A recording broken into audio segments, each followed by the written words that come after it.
Hello and welcome back to Shakesyear. We are working on Double Falsehood, and we get to hear from Henriquez today in Act 2, Scene 1. Now, Henriquez, if you remember, is the son of the Duke, but he's been staying away from court for a while because he's in love with a woman named Violante, who he went to her home with some musicians to wake her up all graciously, and she was like, "I'm not interested in you." And men like you always say that they're interested, and then they turn around and dump the women anyway. So I'm not getting involved in that. You're an idiot. Your music is terrible. You smell bad. Get out of here. But in the monologue at the end of Act 1, Scene 3 yesterday, he wasn't ready to take that as an answer. So in between Act 1, Scene 3 and Act 2, Scene 1, just a little bit of a content warning. We are going to be talking about sexual violence towards women. He goes and he does a thing, and we find out about it because there's a couple of servants hanging out, and Henriquez comes in. The two servants, through the whole scene, you could probably do this as if Henriquez was doing one long monologue that was the whole scene, and the other two are just sort of interjecting their little tidbits.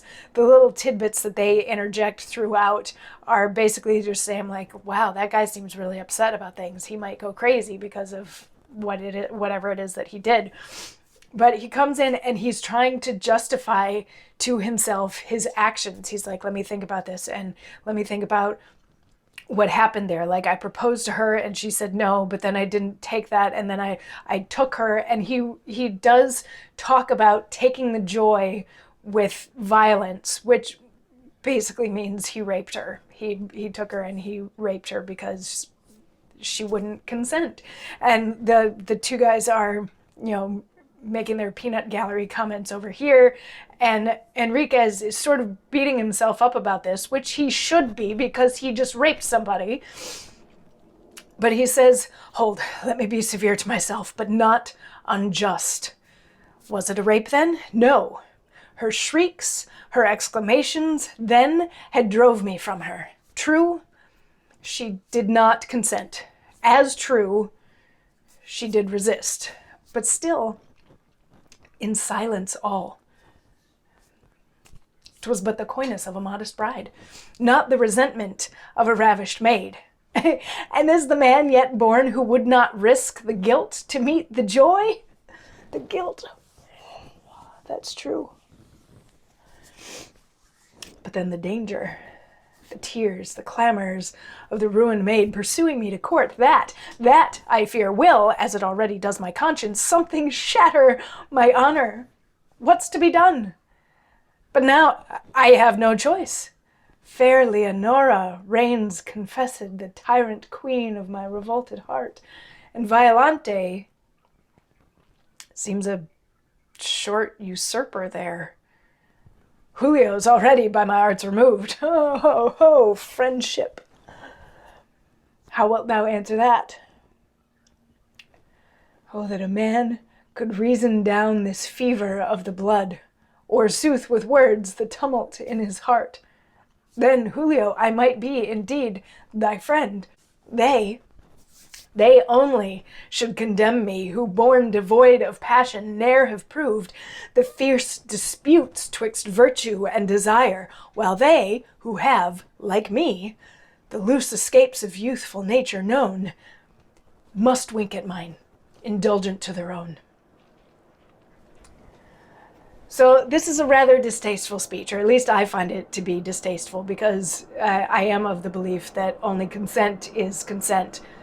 Silence or lack of a refusal does not constitute consent. But that's what he's going for here. He's trying to soothe himself. He does feel guilty about what he's done, and he recognizes that she didn't consent, that she did resist, that she was screaming the whole time.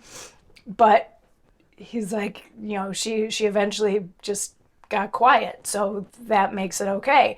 And he's like, she was just, this was somebody who was embarrassed and being shy. This wasn't somebody who was actually being injured. And then he gets into the repercussions that he might have to now face because of what he did, that she might tell people and ruin his reputation at court the same way that he's currently ruining his own mind with the guilt of what he done. But he's like, what else am I supposed to do about it? Because here's the other kicker. He doesn't even like Violante anymore. Now he's in love with Leonora, because remember, he was supposed to be passing along Julio's love to Leonora for him while Julio is away. He's fallen in love with her now. So he's got his eye on Leonora, and he's worried about his friendship with Julio, and he ends the whole thing with sort of a, like, it's almost chalking it up to boys will be boys type of a thing. He's like, how can they possibly condemn me, because every other man that I know has also done this. So the fact that they're guilty means that they're not going to do anything really bad to me, which is,